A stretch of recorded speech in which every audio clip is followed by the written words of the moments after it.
Naniniwala ang kampo ni dating Pangulo at ngayon Kongresista Gloria Macapagal Arroyo na hindi na pwedeng iapila pa ang pagbasura ng korte sa kasong pandarabong laban sa kanya.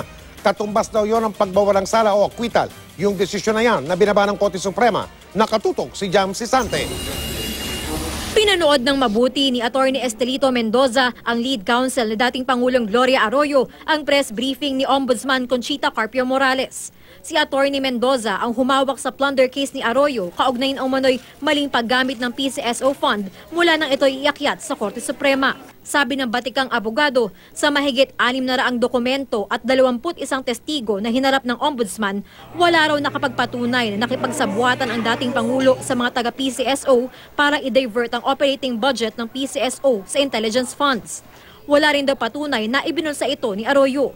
Miski isang papel, miski isang testigo, hindi sinabi ng prosecution, yan magpapatunay na ninakaw ni Gloria yung 365 million. Sa paliwanag ni Mendoza sa Supreme Court, sinabi nitong inaprobahan lang ni Arroyo ang pag-release ng pondo na karaniwang ginagawa ng isang Pangulo. Wala rin daw bigat bilang ebidensya ang sinasabi ng Ombudsman sa pahayag ni dating PCSO Budget Officer Benigno Aguas na malaking bahagi ng 366 million peso intelligence funds ay ibinalik sa Office of the President. Ito raw ang dahilan kaya kinatigan ng Korte Suprema ang demurrer evidence na ibinasura ng Sandigan Bayan. Ang ibig sabihin ng demurrer to evidence ay yung prosecution walang napatunayan sa allegations ng information. Kung ganoon, dapat absuelto na hindi na kailangan magpahayag ng ebidensya ang akusado. Sa tingin din daw ng kampo ni Arroyo, hindi na pwedeng maghain ng motion for reconsideration dahil sinabi ng desisyon ng Supreme Court na pwede nang lumaya si Arroyo. Ang sinabi ng dispositive portion orders the immediate release. Simple English, immediate release.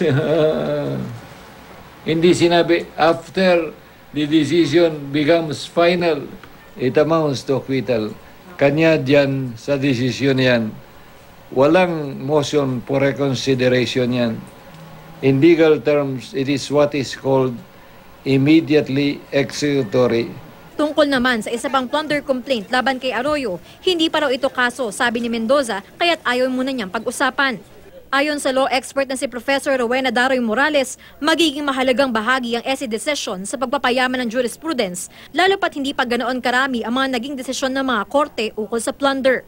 Ang kaso ni dating Pangulong Joseph Estrada ang pinakakilalang kaso sa bansa na nagtapos sa conviction, pero kinalaunan ay napardo naman si Estrada. I-enrich ngayon ang ating jurisprudence tungkol sa ibig sabihin ng demurrer, sa ibig sabihin ng weight of evidence pagdating sa mga criminal cases. At pagdating naman sa plunder, of course, madadagdagan on the issue of plunder, but on the issue of how certain elements that would constitute plunder should be proven. Jam Sisante, Nakatutok, 24 Oras.